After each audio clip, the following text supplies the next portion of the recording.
So basically, I will take two parts of this presentation. One is deductions which are captured by the employer, Form 16, and those which you yourself have to declare while filing your returns. Okay, so these are the two categories that we will discuss today, and of course we'll also discuss the other options that are available to on your investments, etc. What all taxes are available, what all tax options are available or deductions are available on that also. Separately we'll do that.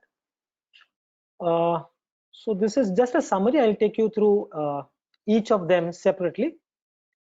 We are all familiar with the traditional ATC category, which is now combined with all the ATC benefits provided to tax payers. It comprises of your provident fund, your national savings certificate, PPF, etc., and maximum deduction is just 1.5 lakhs. There is another contribution which we'll also speak about, which is your NPS contribution through employer or through voluntary, which has got a separate deduction available. We'll also cover Mediclaim under ATD, medical premiums. We'll also cover education loan, interest paid on education loan, which is under category ATE, which has got no limit. There are also donation categories under ATG, bank interest, which are waived off up to 10,000 rupees, HRA, LTA, and standard deduction. So these are the things that we will cover one by one separately. Let me first take a poll so that we'll have some idea of how many of you really file your returns. So I want to know how many of you file your returns each year.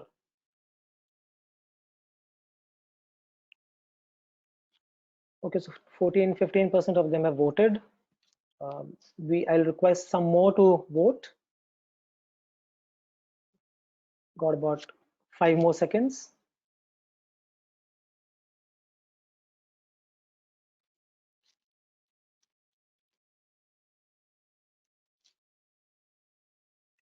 Okay. I think we've got the result, and the result is that out of all those who have voted, almost 98% of you are filing returns. So good. Thank you. So it gives a good perspective in terms of what I'm trying to cover. Okay. Okay, under ATC, we all know that there are a lot of deductions which have got combined together, and these are the options which you have under your ATC, which is maximum 1,50,000. And most of the times, I think this one deduction gets utilized completely.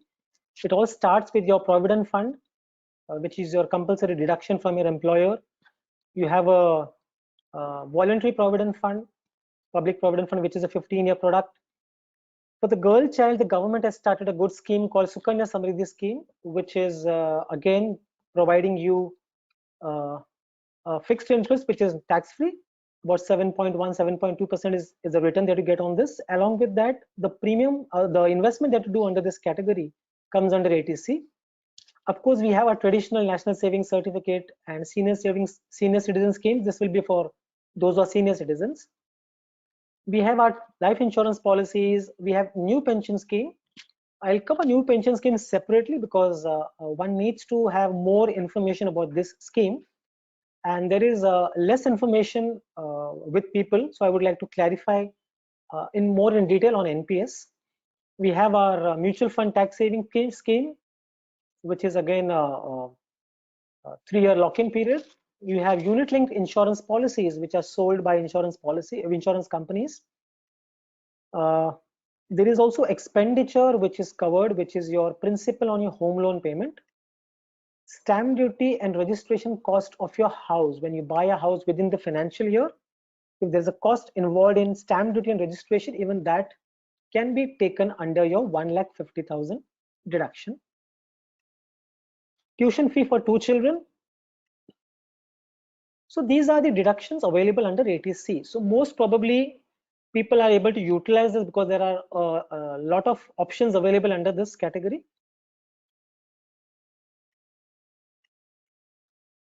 What are the returns that one expects or one gets? Some of them are guaranteed products and some of them are not.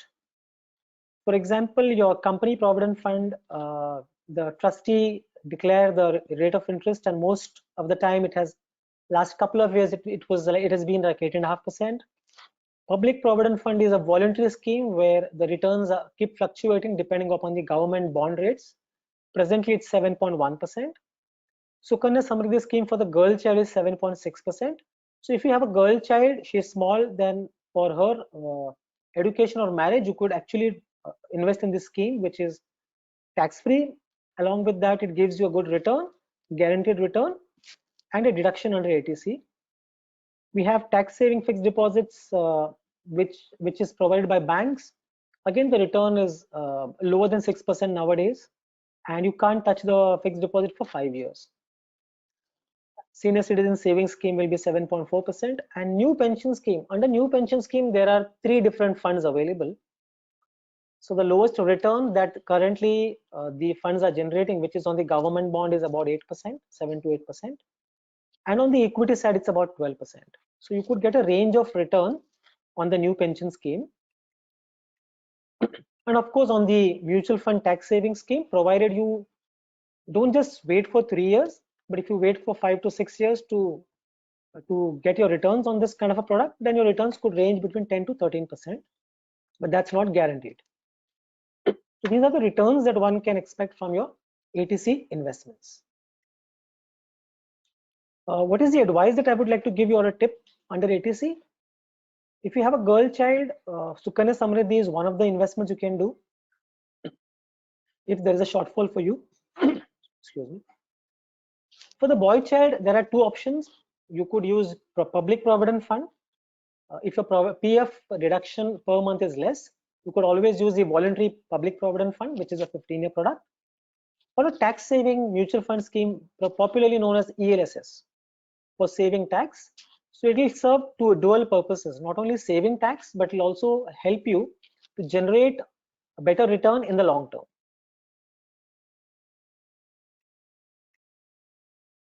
Now comes ATCCD 1B. Now, this is one product which was launched many years back, but of late, in the last couple of years, people are actually taking benefit of this scheme. So National Pension Scheme was created for the purpose of creating social security for salaried as well as self-employed, because this scheme can be availed of by both salaried as well as self-employed. What does this scheme do? Under this category, it is CCCD 1B. Each person, whether you are employed or whether you are self-employed, you can invest 50,000 rupees per year. So this gives you a separate deduction of 50,000 from your taxable income.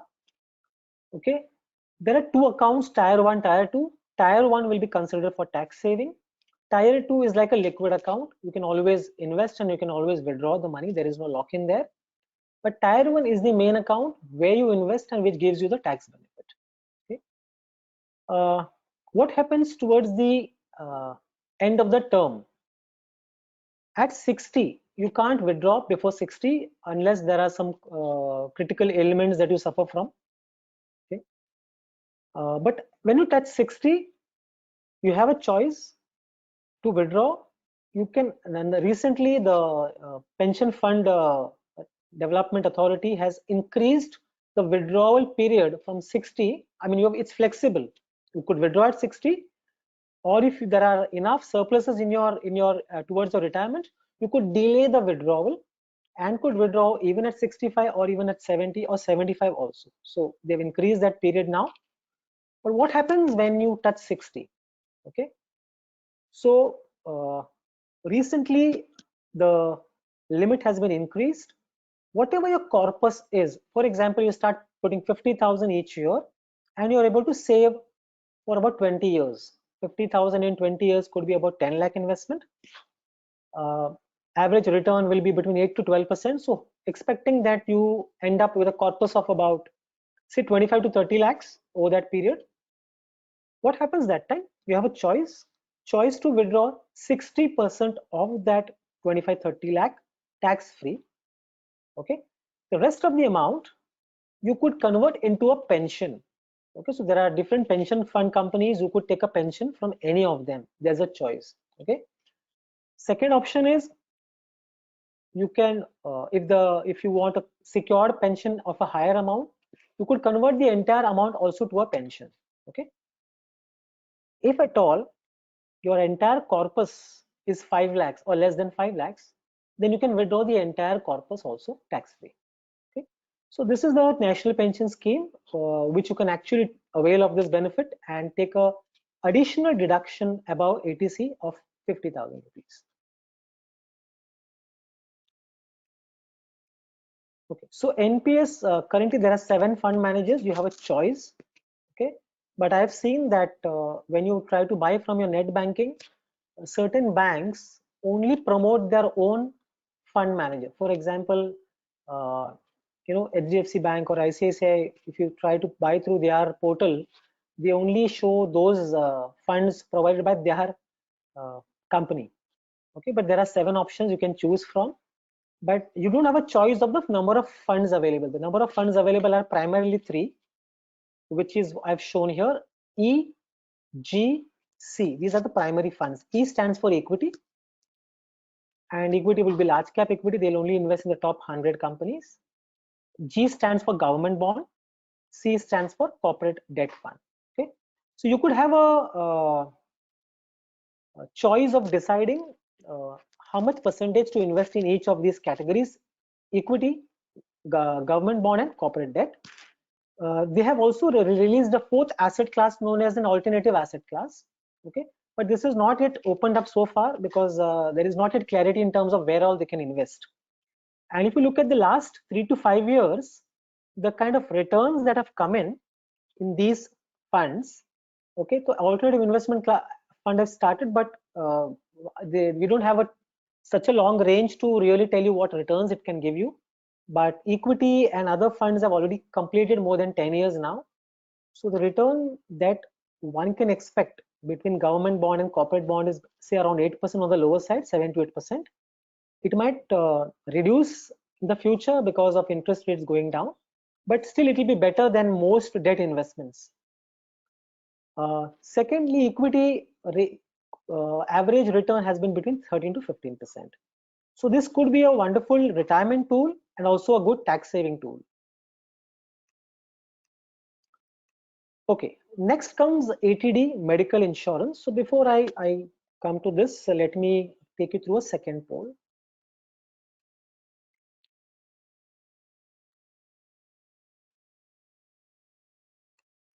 Okay, just wanted to know, before I spoke about it, how many of you knew about the National Pension Scheme?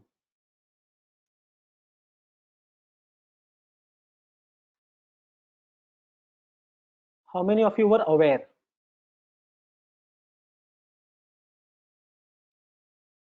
Another 5 seconds.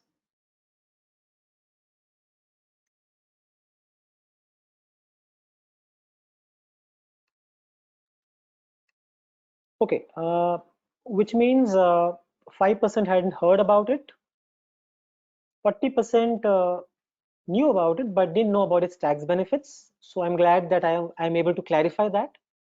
And 55% of the audience are aware of the NPS as well as its tax benefit. So good. So I think that provides us a very good insight in terms of how many people would benefit from this session. Next comes the reduction of ATD, medical insurance. So medical insurance, whatever premium you're paying towards buying your health insurance policy, towards you, your family, spouse, parents qualify under this category called ATD. Under ATD, there are 4 different deductions available. If you are paying premium for your own family, which is you, your spouse, or kids, the maximum deduction you can avail is 25,000. If you're paying premium for also your parents, so you claim 25,000 and your parents claim 25,000 separately, so 50,000. But if your parent happens to be a senior citizen, then additional 50,000, so 25 for you and 50 for your parent. So 75,000 can be availed of. In case the person attending the webinar is a senior citizen and he has senior citizen parents, so you can claim 50 and 51 lakh premium deduction under Medicaid. Okay. A couple of years back, there was a health checkup fee deduction, preventive health checkup deduction available in budget 2013, which is if you spend about 5,000 rupees max on your health checkup, on your preventive health checkup, and if you have a receipt for that, you can claim this also again within the limit of 25,000 or whatever limit you fall in, you can claim this under that limit. Okay, so this is the deduction under your health insurance. Let's see what's next. Okay, next is your ATE, which is your education loan, interest on education loan. Now, this deduction is available for you if you want to take up post-graduation education, your spouse, children, okay, if they want to take up post-graduation education. It's only for a PG course, it can't be lower than a PG course. Okay, loan has to be necessarily from an approved financial institution. Okay, you can deduction is applicable for the year you start paying the interest. Some of these companies give you a waiver in terms of you don't have to start paying interest immediately. In some cases you start paying interest after 1 year, in some cases you start paying after 2 years.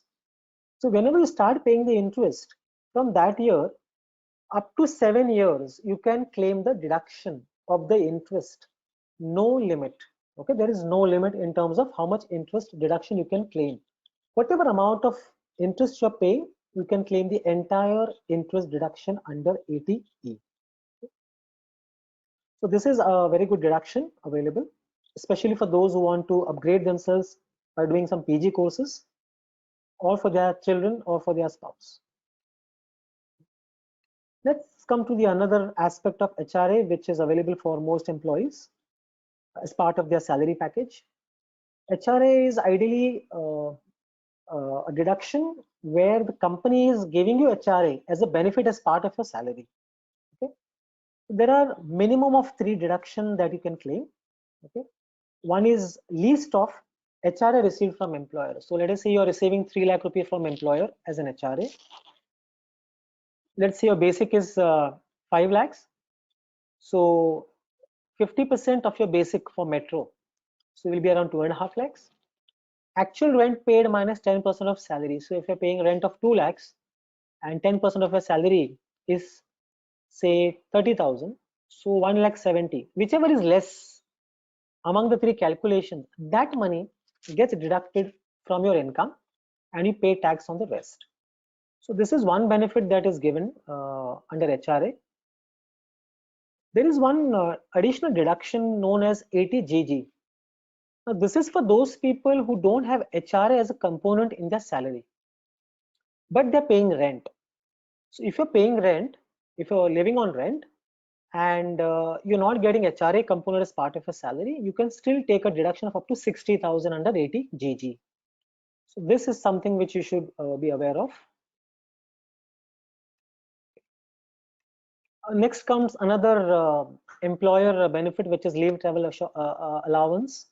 This is a benefit taken twice in 4 years. Okay, in a block of 4 years, you'll have to show your proof of tickets, flight or travel tickets, etc., for what you're traveling. Okay, last year, due to the lockdown, etc., the government had given some kind of what you can say diluted their rules, saying that if you purchase some electronic goods before 31st of March, they had given they had said we'll set that off against your LTA. Okay, but currently I think this is revived back now. So if you're traveling or planning to travel this year, you could claim this benefit.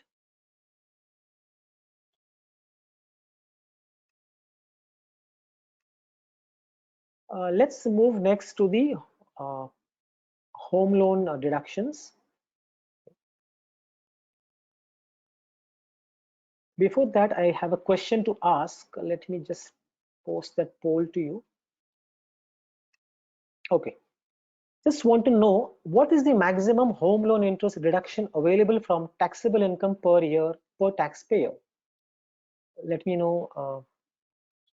I mean, it's not a very difficult answer, but let's see. Another 5%, and then I'll close the poll.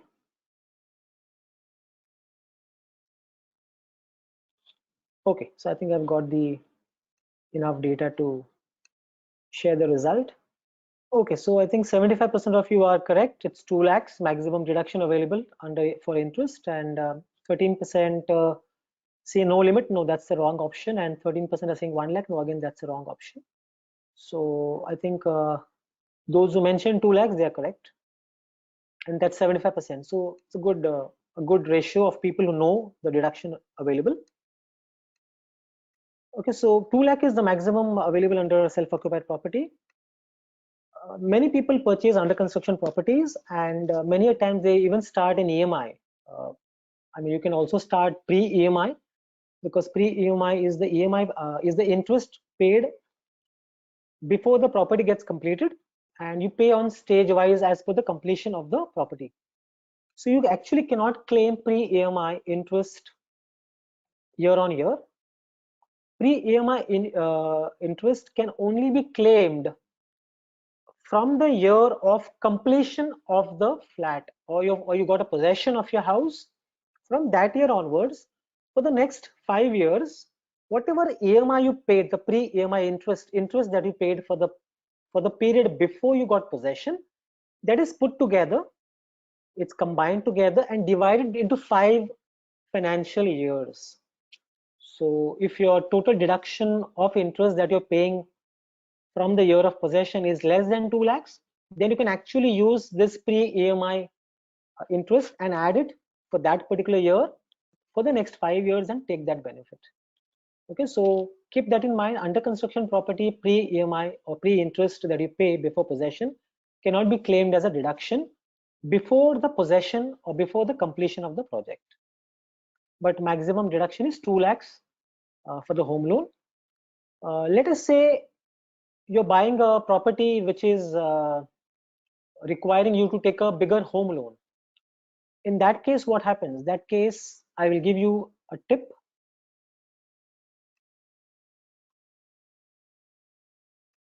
Okay. So as I mentioned, that deduction available for purchase or construction of a residential house, but only when the construction is completed can you start taking the benefit. Purchase of an under construction property ideally should be completed within 3 years. Let me give a tip on buying a home loan. So let us say you're purchasing a flat which is requiring you to take a bigger home loan. Ideally take it in joint name. If both of you are taxpayers, self and spouse are taxpayers, ideally take the loan on joint name. Why? Because each of you can take the 2 lakh interest benefit separately along with the principal benefit of 1.5 lakh, which comes under ATC separately. Which means if you are paying a very high interest, maximum interest deduction as a couple you can take is 4 lakhs, 2 lakhs each. Okay, so that can be one of the things you can keep in mind while taking a home loan. Any family member, friend or spouse can be a co-borrower of a joint home loan. Only condition is that every applicant of the home loan should be a co-owner of that property. Okay, so keep this in mind while taking a home loan. Okay, we completed the deductions which you are supposed to inform to your employer, so that the employer accordingly starts deducting your tax on a monthly basis, so that you don't have a very high tax outgo towards the end of the financial year. Now, what are those deductions which you yourself have to either inform your chartered accountant who is filing for you, or if you all are filing your returns on your own, then these are some of the deductions which you can yourself calculate and declare while filing your returns, because some or most of them can also give you a help you get a refund in case you have paid a higher amount of tax through your employer.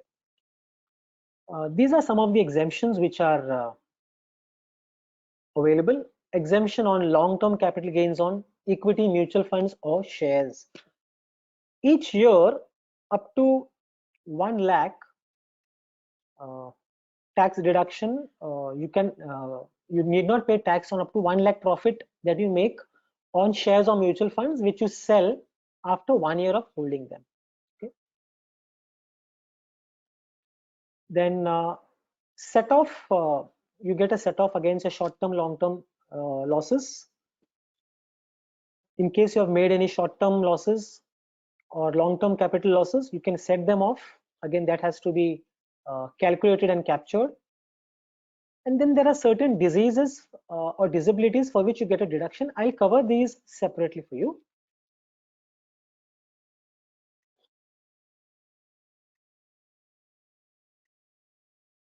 Okay. For treatment of certain diseases, the income tax department gives you some deduction for self and dependent. Okay, so this is only for diseases, certain diseases for self and dependent. 40,000 rupees, up to 40,000 rupees that you spend on treating self or dependent. Keep in mind, if you have an insurance policy covering that, then you cannot claim that deduction. But if you don't have an insurance policy, or your insurance policy has only given you a part of the expenditure and you have spent more, then you can claim up to 40,000 on certain diseases. Okay, for self, spouse,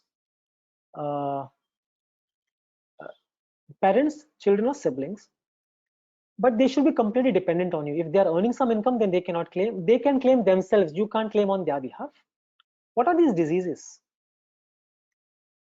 These are neurological diseases, Parkinson's disease, malignant cancers, AIDS, chronic renal failure, hemophilia, thalassemia. So these are the sicknesses or diseases which get a deduction of 40,000 for self or family member.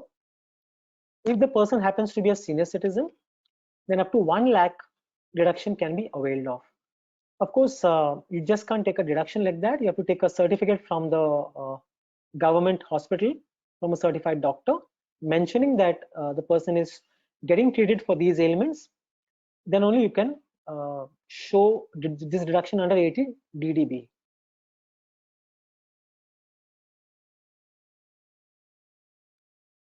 Okay. There's another deduction. Now this is with disability. Earlier one was with illnesses. This is with person with a certain amount of disability. Okay. What happens in that case if you or have a dependent who is differently disabled, differently able to call it. So you have a dependent. Whatever expenditure you incur on this person, up to 75,000 you can incur on this person. Dependents can be parents, spouse, children or siblings, but you have to be claiming you have to be spending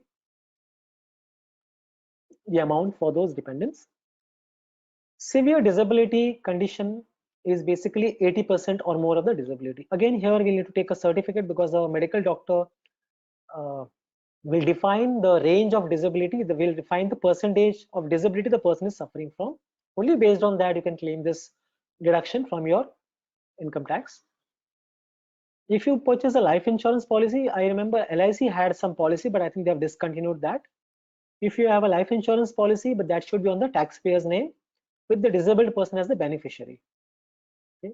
In case the disabled person dies before the taxpayer, policy amount paid or deposited in the scheme it becomes fully taxable. Why it becomes taxable is because this person has actually claimed benefit for the premium or for the money that he was paying towards the policy.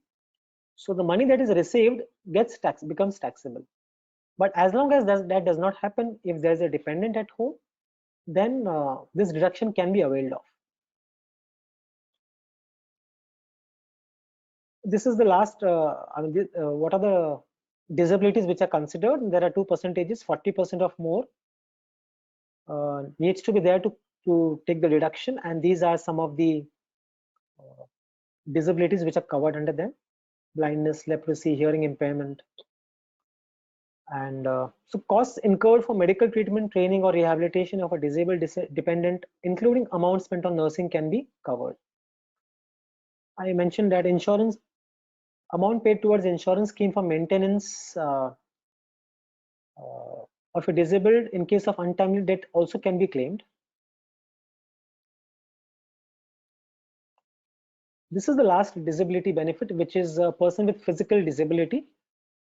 Taxpayers can claim up to 80 under ATU if he suffers from certain disabilities, certain diseases or disabilities. These are those: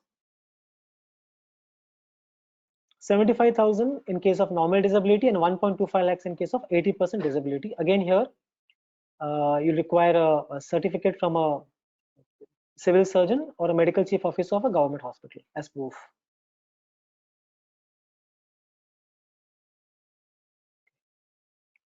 Okay, let's look at the other deductions which you can actually avail of, and you need to show in your ITR while filing. One is your ATG deduction, which is for donations. There are certain institutions which give you ATG certificates. It could be 50%, it could be 100%. ATGGA is for donation to certain institutions which are in scientific research or rural development.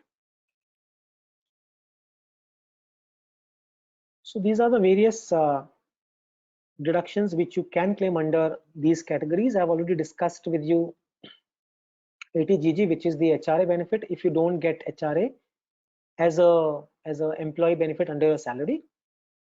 ATEE is a benefit which the government extended for people who are taking or buying smaller low value flats. This has been increased, the benefit has been extended now to this year, next year. Okay. So people buying a house up to value of 45 lakhs. With 45 lakh, the total value purchase cost of the flat has to be 45 lakhs. Loan has to be sanctioned up to next year March. So those loans which are up to 45 lakh value, 45 lakh property value, you can claim a deduction of 1,50,000 over and above what you're already claiming. Okay, so this is an additional deduction which you can claim over and above what you can claim. So this is a deduction which is given for first-time home buyers.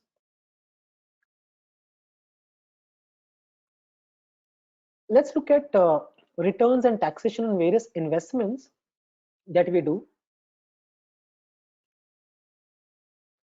So first 8 categories where what you're looking at are fixed return investments which we invest for claiming tax benefit. Okay, starting from a bank deposit which can give you between 5 to 6% 5-year lock-in. You cannot withdraw from it. There's a liquidity issue here. Okay, but only 10,000 interest is tax deduct is benefit is not taxable. Rest over and above that, your entire interest becomes taxable. Company deposits, again, you pay tax on your income. PPF is one of those few instruments where you don't pay tax on the interest that you earn as well as the on withdrawal. So presently there's no tax payable and the return also are fairly good at 7%. NSC, you're currently getting 6.8%, but it has a lock-in of 5 year and 10 years. There are two different 10-year products for NSC. National pension scheme, your return could range from 8 to 12%, but this is exclusively for retirement. Okay, this is exclusively for retirement. Kisan Vikas Patra, again, 6.9%. You can exit before 3 years in case you want to exit after 2 years 6 months, but the return is about 6.9%. Interest is taxable. Sukanya Samriddhi, again, returns are very good considering safe investment products. This return is extremely good. Okay, up to 25-26 years of the age of a girl child, this money can be invested. So 1,50,000 is the maximum that you can invest and maximum benefit that you can take. Right now it's tax free. The complete value that you get is tax free as of now. We don't know in the future. Senior citizen scheme, again, good return, but for a senior citizen, but interest is taxable. So these were investment products where we invest for taking tax benefits and which are secured or where there is a fair amount of guarantee in terms of the returns that we are getting. But most of them are not tax friendly. Okay, let me take the fourth poll before I come to this. So what do you think? Dividends from shares and equity mutual funds are tax free or are they taxable?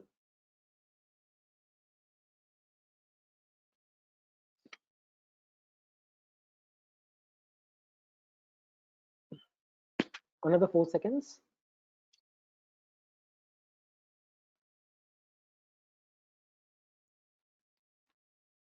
Okay. So question was dividends from shares and equity mutual funds are tax free. 13% are saying true and 87% are saying false. So 87% who are saying false are correct. So dividends and from shares and equity mutual funds have become taxable. You're absolutely right. So I'm happy that most of you know this about the dividends. So dividends from shares and mutual funds are taxable. Okay, there's no TDS up to 5,000 rupees, and dividend gets added to your income, and depending upon what tax slab you are in, you get taxed. Okay? There is no advanced tax. There is no advanced tax penalty on dividend income. Capital gains. Okay, this is another category which you need to know as an investor, because we all buy property, we all invest also in debt funds. So we need to know what this capital gain is all about. So capital gain basically is a profit that arises from the sale of a capital asset. Okay? What are the capital assets that we can consider? Primarily for us, property, land, building that we sell. For those who are in business, etc., they could be patent, trademarks, etc. Mutual funds for an investor, shares for an investor. Ideally, for an investor, for people like us, we will look at property, shares, mutual funds, ideally, and we'll see what are the different types of capital assets and what are the uh, benefits, or what does the rule say. So what is a short-term capital asset? What is a long-term capital asset? Only when you classify under short and long term will you be able to know what are the tax deductions available, or what are the tax liability that can come with this type of short-term or long-term capital asset. Okay, so your property and any investment that you do in debt mutual funds. Debt mutual funds could be you may be investing in corporate bonds, you may be investing in liquid funds or ultra short-term funds. They all come under a 36-month period. So if you hold them for under 36 months, that it gets termed as a short-term capital asset. So if you're selling it before 36 months, it comes under a short-term capital asset. Recently, property has been removed from the 3-year list, and for property, it's 24 months now. So property you can hold for a minimum of 2 years. If you're planning to sell, then ideally hold it for a minimum 2 years.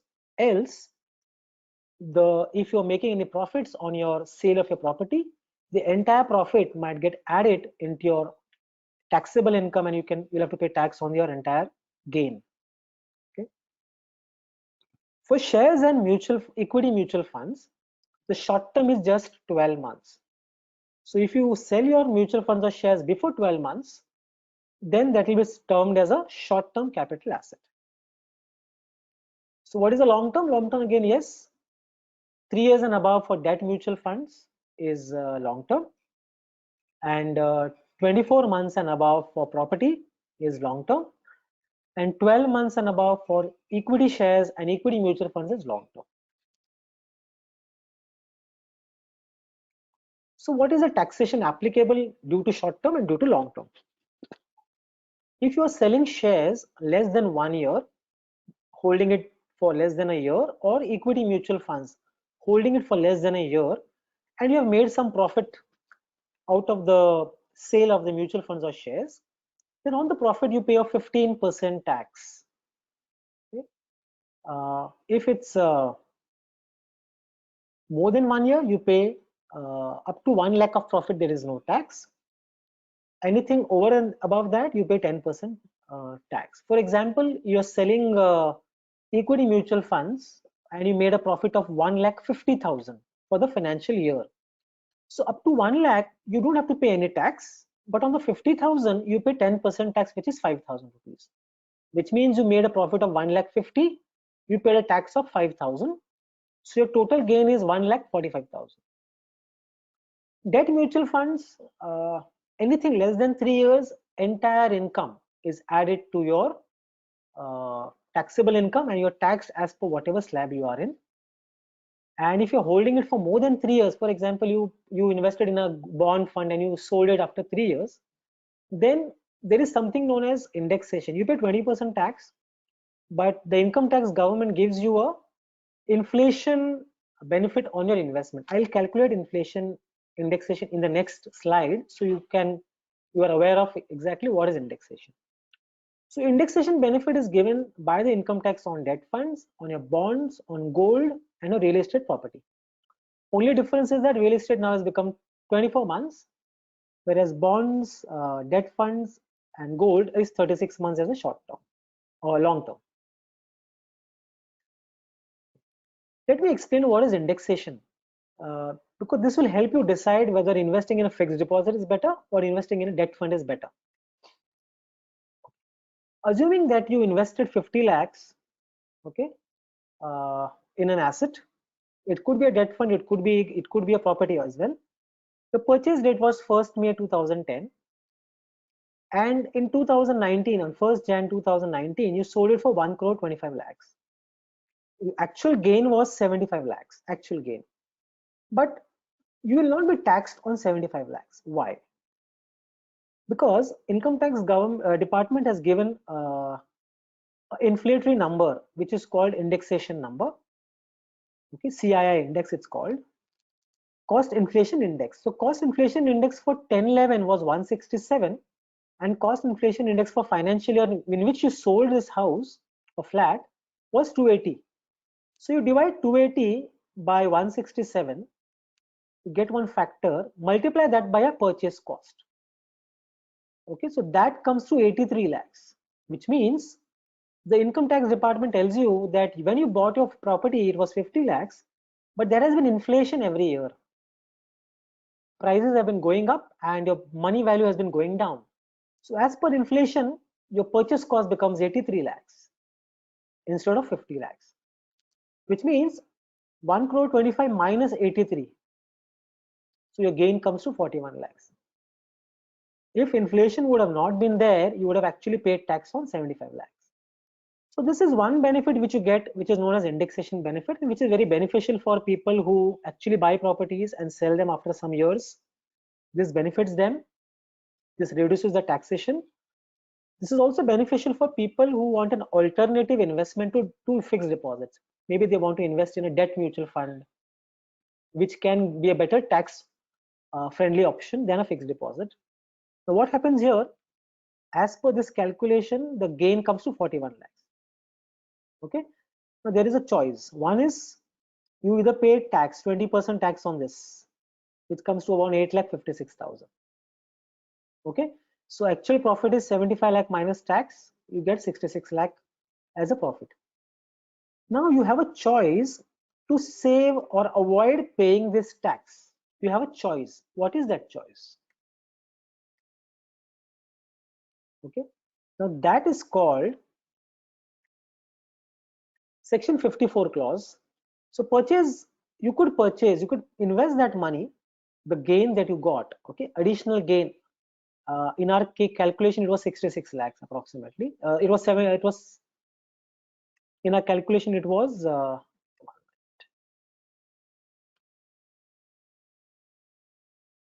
41 lakhs was the actual capital gain. So in case you want to save that gain, don't want to pay tax, then you could invest in a residential property within 1 year, okay, of the date of transfer. Within 2 years, you could buy a residential property within. So before selling this house, you could buy a house 1 year prior. After selling your house, you could buy a new house within 2 years, or you could take a under construction property and you have 3 years given to complete that property, so that you, but the criteria is that the property that you're buying should be of a value higher than the gains that you made. Okay. Option 4 is, if you don't want to buy a property and just want to invest that money and save tax, then you have to invest in a capital gain bond. So there are public sector companies such as National Highway Authority of India, Rural Electrification Corporation, REC, etc. These issue bonds each year. You could invest in those bonds. They have a 5-year lock-in and they give you 5.25% interest each year. After 5 years, you get a principal amount back because interest is payable to you each year. Okay. So this could be one of the options if you don't want to buy another property and don't want to pay tax. So you can invest in a capital gain bond. Again, here there is a limit. You can't invest more than 50 lakh in a financial year in capital gain bond. If you have decided to buy a property and you know that you're going to buy a property within next 2 years, but you have not finalized the property. So what do? You could invest that money in a capital gain deposit scheme. Okay. And utilize that money to pay out for the flat or house that you're buying or constructing. Once you put your money here, you have to only declare in the income tax for that particular year that you've deposited your money here. Once you put your money here, whenever you have to pay money towards the purchase of your house within the next 2 years, this capital gain account will directly pay the money to the seller of the property or the constructor of the house. It could be a developer, it could be a reseller. So they will directly pay to them. So this is the condition for capital gain deposit account.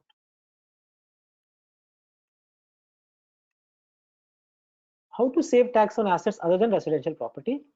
So if you have a commercial property, again you can the same rule applies to you. You can buy a residential property within 1 year, or within 2 years you could buy before 1 year. Within 2 years you could buy another property, or you could buy under construction property within 3 years. Okay. If part of the capital gain is invested in the property, then there is a formula based on which you pay tax. You are exempted against tax on the part of the money which you invested in the property, and on the balance amount you will have to pay capital gains tax. So these are the options available for property, for those who want to sell their property, those who have invested in property apart from their own self-occupied property, and they want to sell their properties. So these are the various options available to you. Okay, let me come to the last poll. Which tax regime is better if you have a home loan? Whether old tax regime is better or new tax regime, or both are same?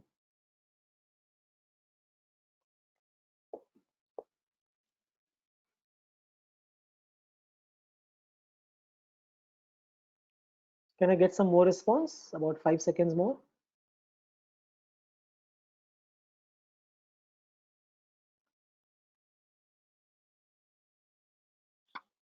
Okay. Okay, I'll just stop here. Good. So I think I've got a very good response for this. I think I've got the maximum response for this question. Okay, let me share the results. So 76% of you are saying that old tax regime is better if you have a home loan. 10% are saying new tax regime, and 13% both are same. I think if you have a home loan and if you are claiming the benefit of both, let's see what's better. I'll just show you the calculations first and then I'll answer this question.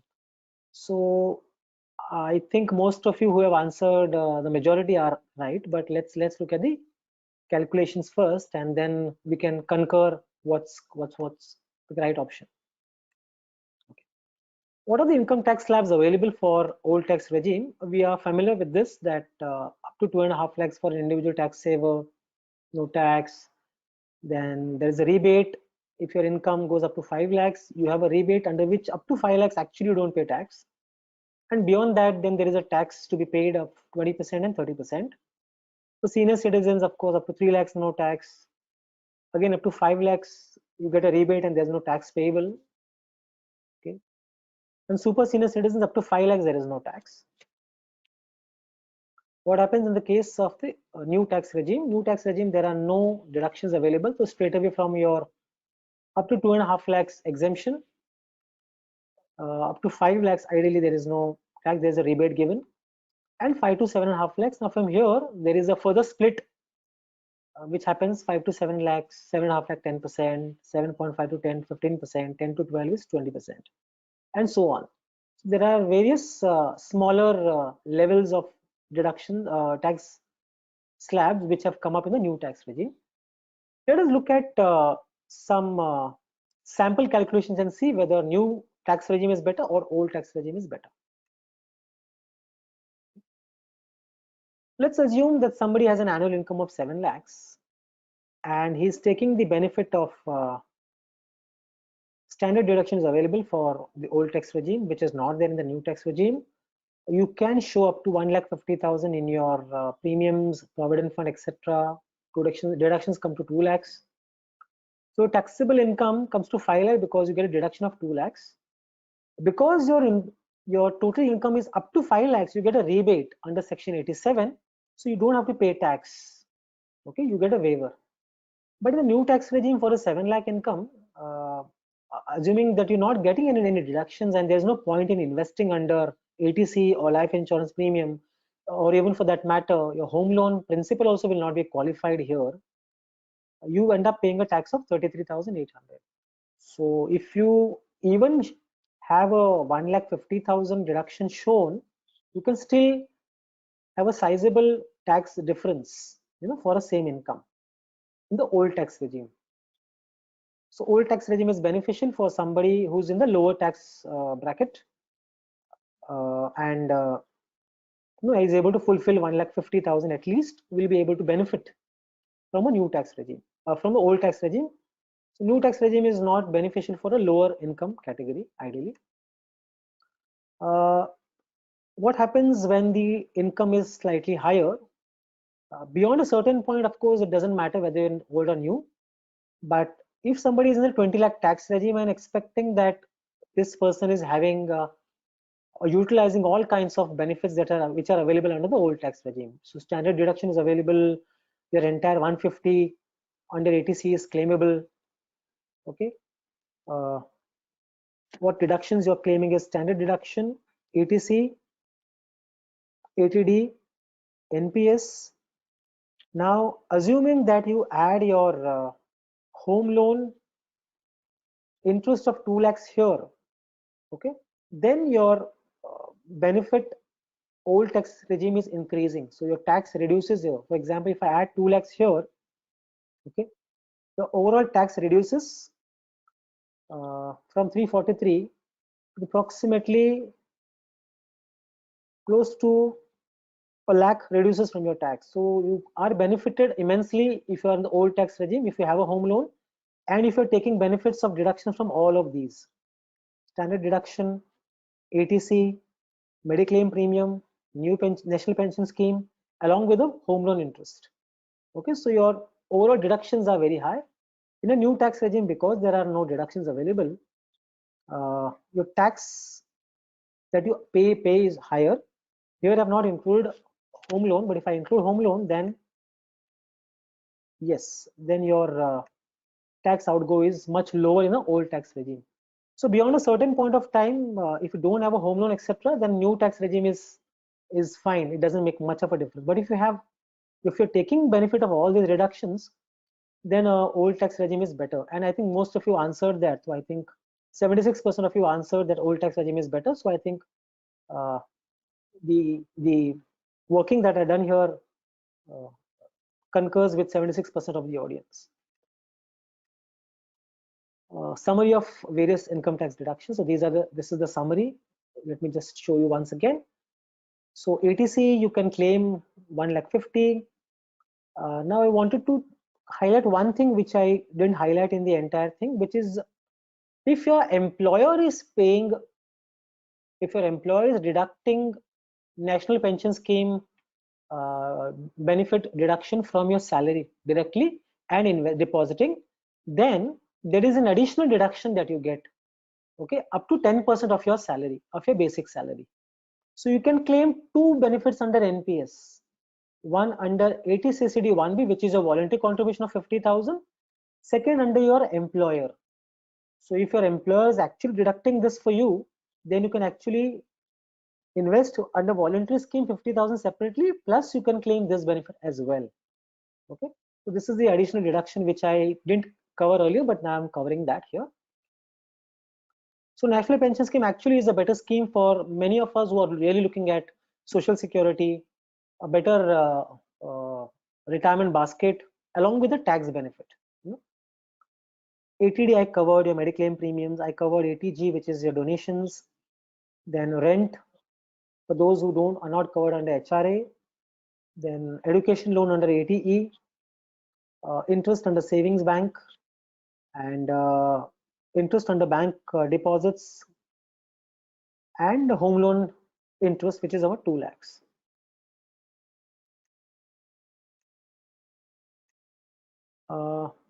One more thing which you need to know is that if your provident fund, many people also have a voluntary provident fund along with the main provident fund.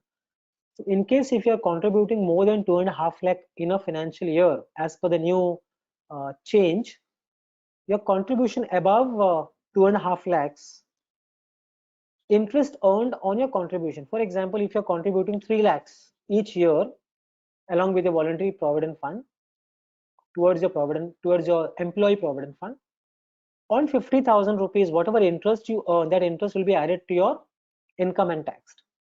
So if you're putting 5 lakh rupees each year towards the provident fund, 2.5 lakh is exempt. About 2.5 lakh investment, whatever interest you earn on that 2.5 lakhs gets taxable. So ideally, you need to look at an alternative here. If you have a voluntary provident fund, probably you can move that out and maybe move towards either a national pension scheme or a mutual fund tax saving scheme or a open-ended mutual fund, so that being a long-term product, your returns can be better. Okay. Certain senior citizens are exempted from tax filing. Okay. Again, aggregate premium for unit linked policies, if it is more than 2.5 lakhs in a year, then maturity will become taxable. So please be aware of, if you are investing in a unit linked insurance policy or if you're planning to buy one. Okay. And I think the pre-filled ITR forms will contain most of your details in terms of dividend, interest, TDS, etc. from now on. I think most of you have not linked your PAN to Aadhaar. Can you do that? I think today is the last day for that. Okay, there is a late fee that will be charged if it's not done, and PAN will become inoperative. Most of our investments that you have done through PAN, they will become inoperative. Okay, you can easily do that. We just visit the Income Tax India efiling.gov.in website, click on the Aadhaar option, enter your PAN number. Your mobile number should be registered with your Aadhaar so that you can easily, with the OTP, map your PAN and Aadhaar for your e-filing. Okay, I think that's for it today. It's question time now. Let me just check the question zone. What questions that are there? Okay. Okay, the first question is what is the difference between the NPS mentioned under 80 CCD and 80 CCD 2 or 1B? Okay, so this is what I mentioned in the last slide, previous second last slide.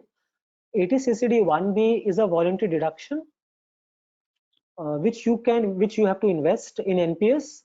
You are not forced to invest. Let us say if your employer has opened a NPS for you, then you qualify under 80 CCD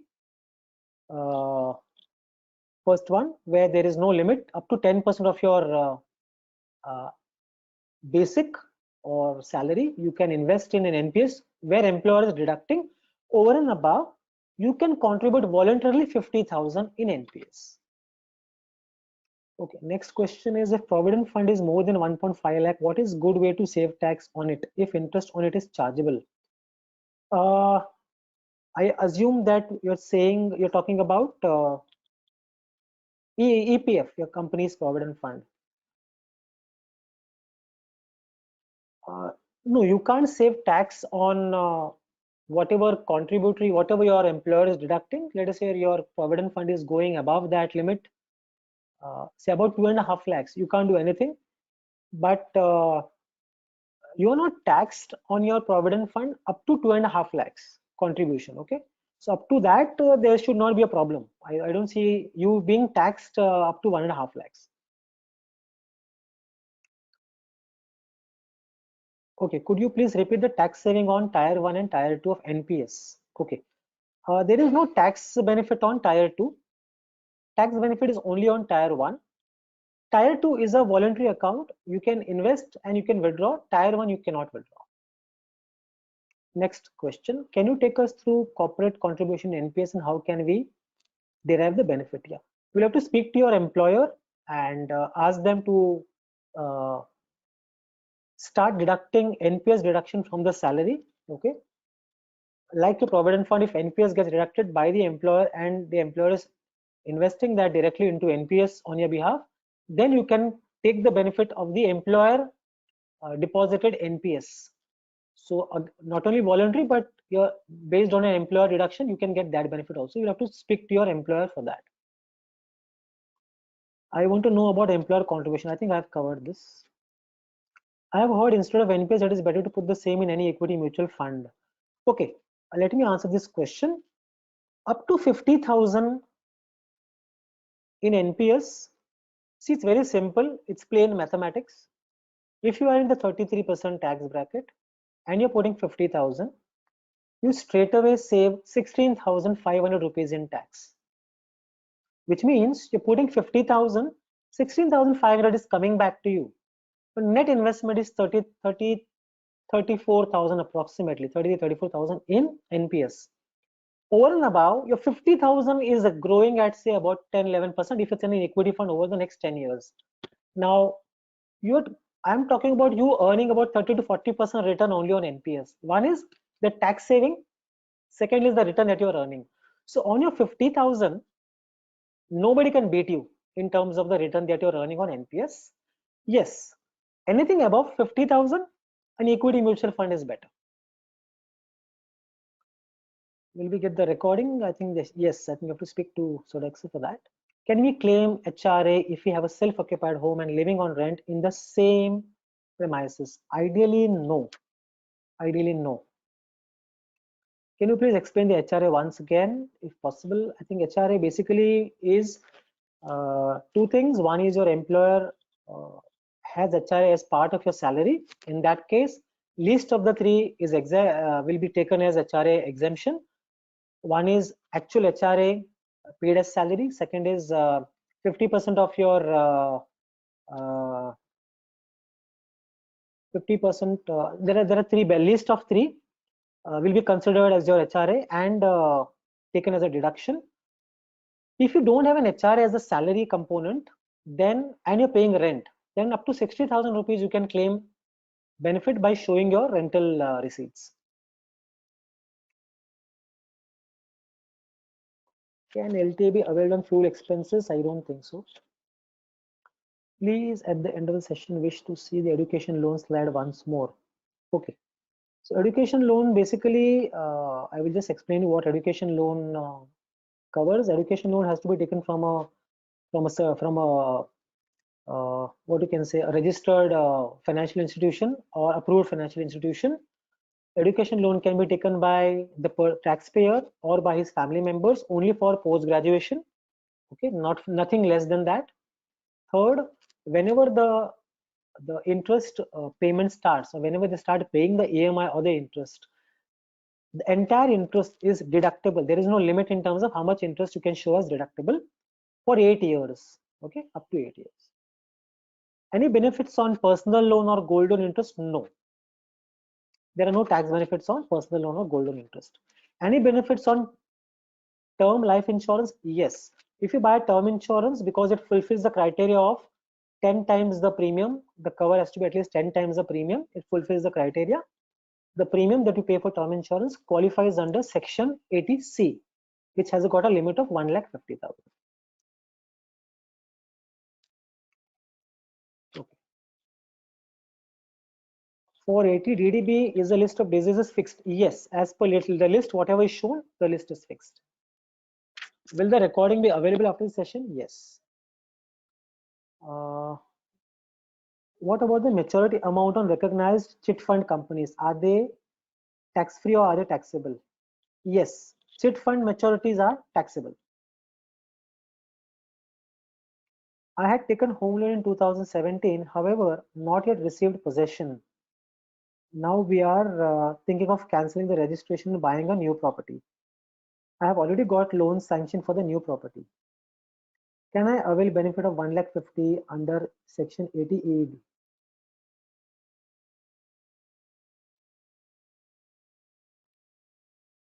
No, if you have not received possession, you can't take the tax benefit. You can't take the tax benefit.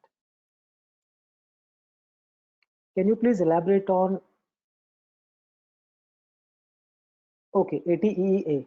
So 80 EEA is the advanced version of what was announced earlier, since 80 EEA was a additional benefit of interest up to 1,50,000 on the property value of 50 lakhs. Since the period had gone by, they had given a period up to 2018-19.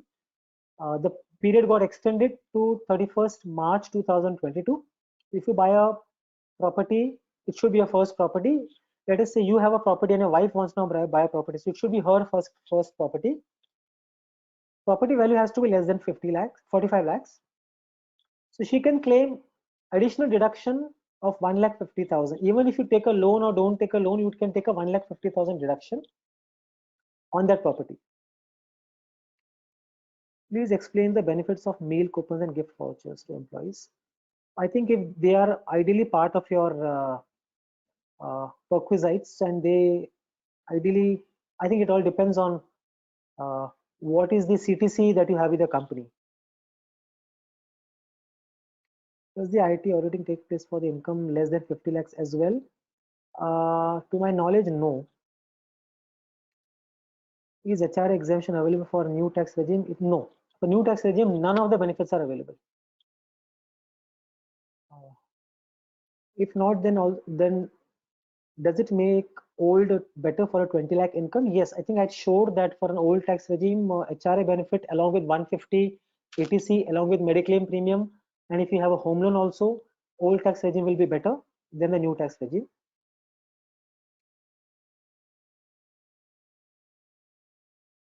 Hope NPS investment can be voluntary alone and can claim it directly by myself. Yes, NPS, as I mentioned, there are two things. One, your employer can deduct. One, you can yourself open an NPS account and voluntarily invest 50,000. Up to 50,000, you can claim tax benefit per financial year. I have 2 home loans. Can I use both for tax deduction? Yes, you can use both up to a limit of 2 lakhs per financial year per taxpayer. Is it mandatory to pay for NPS each year if I invest once?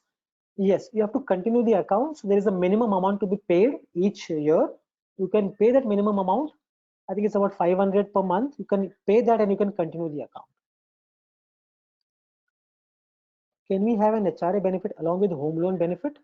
There are some certain conditions provided you fulfill those conditions. One of the condition is that you are actually paying rent and you are actually and you are having a home loan, but the distance between the two is there is you're living in different cities. You have a home that you have bought in a different city, and there is a home loan that you pay. Plus, you are paying a rent in a city which you're living and you're working in. So, in that conditions, you can claim. Rupees 35 lakh salary, which one is better, new tax or old tax regime? For this category, mostly there won't be much of a difference. There will be a very small difference. But yes, if you have got all those reductions, if you have a home loan, if you have if you're paying a good amount of premium towards your health insurance, if you're completing, and I believe ATC will anyway complete because as per this income. So I think to some extent your there will be slight weightage towards old tax regime, but beyond 35-40 lakhs, I think there is not much of a difference between old and new. Can I take the benefit of HRA towards rent paid to my parent? What are the conditions? I think conditions are there. Yes, you can claim. This is allowed. It depends on certain conditions. That is, you have an agreement with your parents. You are actually transferring the money into the account. The PAN is considered for declaration towards your employer. On those conditions, you can claim. We start investing in NPS with 50,000 in 1 year, then do we need to continue the same every year? I think I mentioned this. You can continue this every year. You have to continue every year by at least putting a minimum amount, and this account can only be closed at 60. Before that, there are certain conditions, health conditions, etc., where you can withdraw. Can we claim pre-EMI beyond the interest of 2 lakhs and principal amount of home loan? No, after possession. Everything will be coming under total 2 lakhs, the total limit. You can't claim more than that. What if a house costs more than 50 lakhs? Can we still claim tax exemption? I am not sure which question is this, but I think you're talking about normal home loan interest. Yes, you can claim tax exemption on your home loan interest, whatever the value of your flat is. Please share once again the dividend exemption, if any. No, there is no exemption on dividend that you receive from mutual funds and shares. It is taxable. Only thing is that there is no TDS up to 5,000 rupees dividend.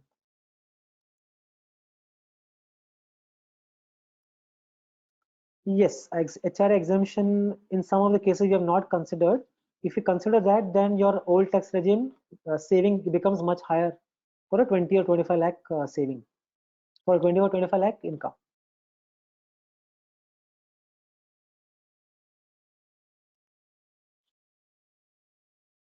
As per your example, but old and new difference is only 7,000. Yes, I have not considered a home loan interest there. I have not considered HRA there. So if I consider HRA and home loan benefit, the old tax regime will of course show a lower tax payable. If salary structure is not having employer's contribution to NPS, doesn't matter if the salary structure is not having employer's contribution, you can open your own NPS and you can start putting 50,000 per year. You can qualify, the 50,000 qualifies under a voluntary NPS contribution. Can one invest in commercial property instead of residential? You can invest in a commercial property. Is it possible to have nil tax cut if my annual pay is 14 lakhs? No. Can we get the benefit of NPS for own and company provided NPS contribution? Yes. So for your own contribution, 50,000. For your company's contribution, up to 10% of your salary, you can. Can I take 80 GG benefit for employed spouse rent? Employee spouse rent? No. Can home loan applicants be more than 2 members as a co-owner? Yes. As per latest news, ITR filing date is extended. Yes, it has been extended. This was prepared earlier, but the date has been extended for ITR filing. PPT slides, yes, I think you have to check with the organizers for the slides.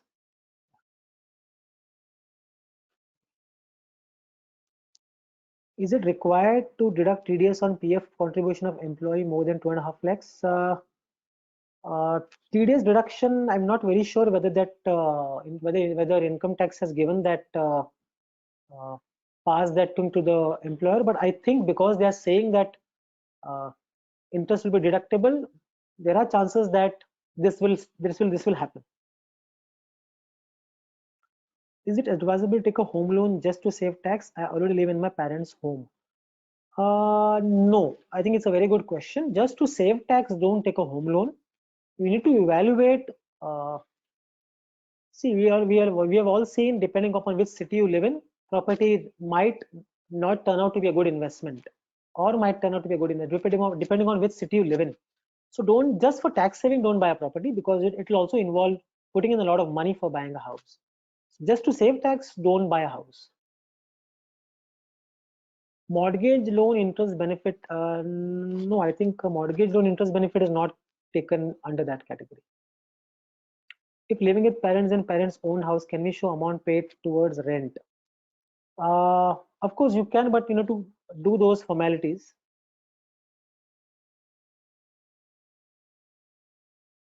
What are RSC bonds? RSC bonds basically, the government has given this permission, or rather certified certain public sector companies to issue these capital gain bonds to save tax on sale of property up to 50 lakhs. So if you don't want to save, don't want to pay tax on whatever capital gains that are there on sale of a property, and you don't want to invest that money in another property, then that money you can put in RSC bonds or NHI bonds, but they should be termed as capital gain bonds. So please be aware, REC has got other bonds also. They've got tax saving bonds. They have got other bonds also. Specifically, they should be mentioning 54 EC capital gain bonds. 2.5 lakh limits includes both employer and employee. Yes. What is this rebate of 12,500 from salary? Yeah. So if your taxable income after deduction of 150, etc., all that, total income comes to 5 lakh or 4 lakh 99 or 4 lakh 80. Under section 87, there is a rebate given to you of 12,500. So you're supposed to pay tax of 12,500, but because your income, taxable income, is less than 5 lakhs or up to 5 lakhs, you get a rebate under section 87. So 12,500, which was supposed to be a tax payable, gets waived off.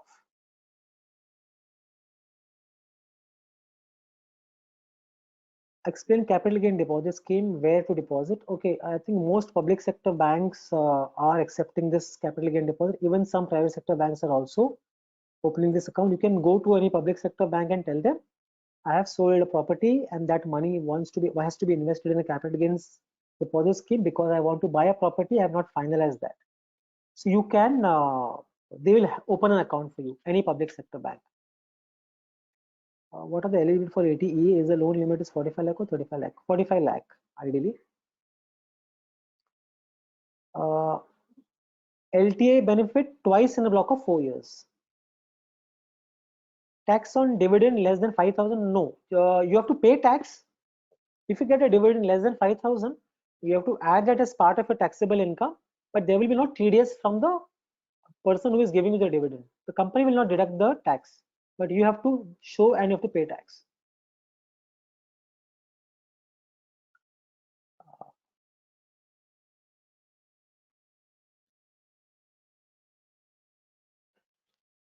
Can I claim for a first owned property taken on wife's name?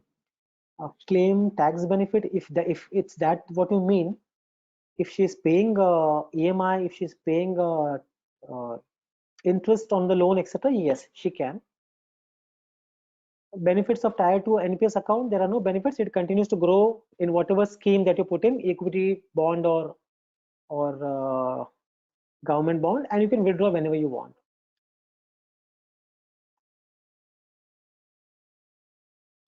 Tax payable on ancestral property, again, ancestral property will be same. Capital gain will be calculated on that ancestral property depending upon who gets what benefit, will be divided accordingly and taxed as per the indexation benefit which I showed you.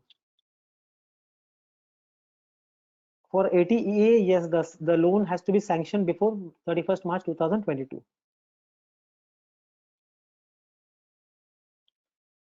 I have,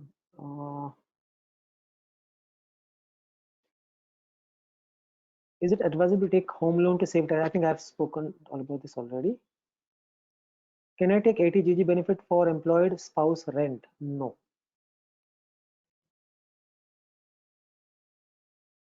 Can we at the time of filing change between old and new regime? No, you can't do that because you're informing your employer, so I don't think you can do that.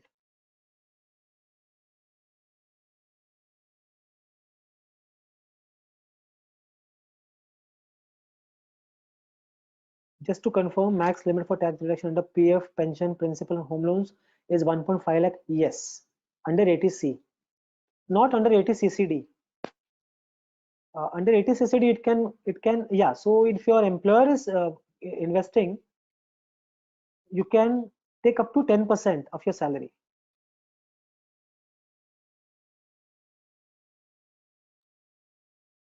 Exemption on bank saving interest. Yeah, I think it's up to 10,000. If TDS is deducted by company for dividend, do I have to add the income and pay tax as total income? See, TDS will be deducted at 10%, but your income could be in the 30% tax range, which means you still have to pay the balance tax. You'll still have to show in your ITR and pay whatever remaining tax you're supposed to pay.